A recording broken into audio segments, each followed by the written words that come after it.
As the U.S. media continues to go on about alleged Russian interference in the 2016 presidential election, it has now been revealed by Facebook that there has been a massive operation emanating out of Israel to interfere in the elections of at least 3 continents. That's right, Asia, Latin America, and Africa. Now, the Facebook has uncovered an extensive Israeli-run political influence campaign that has been changing reality for its clients and has been targeting elections in Africa, Latin America, and Asian nations for years. The social media platform has shut down 65 Facebook accounts, 161 pages, 23 groups, 12 events, and 4 Instagram accounts run out of Israel, citing its policy on coordinated, inauthentic behavior. Some pages boast as many as 2.8 million followers, while thousands of users have joined the groups and expressed interest in scheduled events, though Facebook isn't sure whether those events actually happened.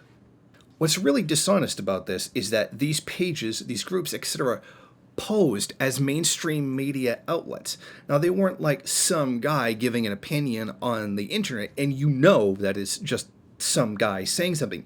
These were deliberately deceiving. They were deliberately created to look like mainstream media in order to mislead the public. They pumped out glowing stories and smear jobs on candidates in local elections, including leaked information, and the campaigns primarily targeted Nigeria, Tunisia, Angola, Senegal, Togo, Niger, and though some activity was focused on Southeast Asia and Latin America.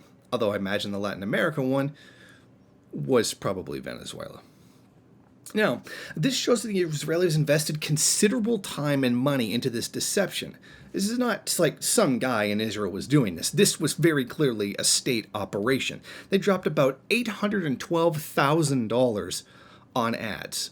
That is a lot of money, almost $1 million on fake ads promoting pages and images that were meant to look like actual mainstream media outlets. Deliberately selling this information. It's about $112,000 on ads over the past 7 years in dollars, shekels, and Brazilian reals. Now, compare this to roughly about the $100,000 the mainstream media claims that Russia spent on bots to sway the 2016 presidential election. Now, if it's so outrageous that this alleged Russian interference, which is shown to be complete and utter BS from the testimony of the tech companies themselves, particularly Facebook, who said that most of the ads that were purchased ran after the election actually took place, and that no one saw the majority of them to begin with. And if $100,000 of that is unacceptable and total interference in the elections, then what is $812,000 to pages and groups intentionally made to look like mainstream media outlets to deliberately put false information? What would you call that? Where is the mainstream media to say anything about that?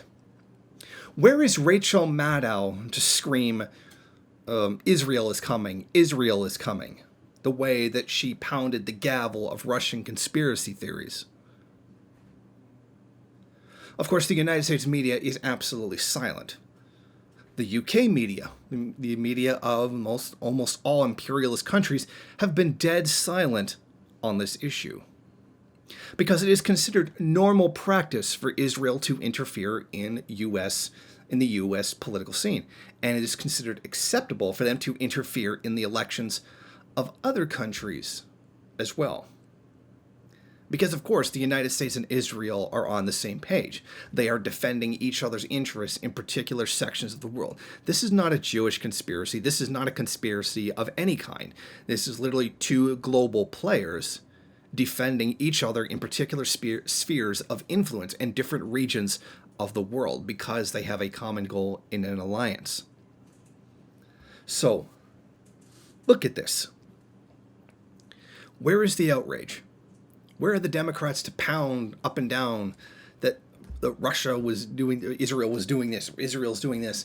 And those same people are nowhere to be found on this issue. They are dead silent. Because it is considered acceptable by the mainstream U.S. political establishment to allow Israel to interfere in not only the elections of the United States through a legitimate super PAC, APAC, whatever you want to call it, but it's also considered acceptable by the United States for Israel to interfere in the elections of others. Thank you for watching. If you like this program, then please head over to my Patreon page and set up a monthly donation. It's your donations that keep this program running. Also, if you would like, please rate, comment, subscribe, and share in various social media.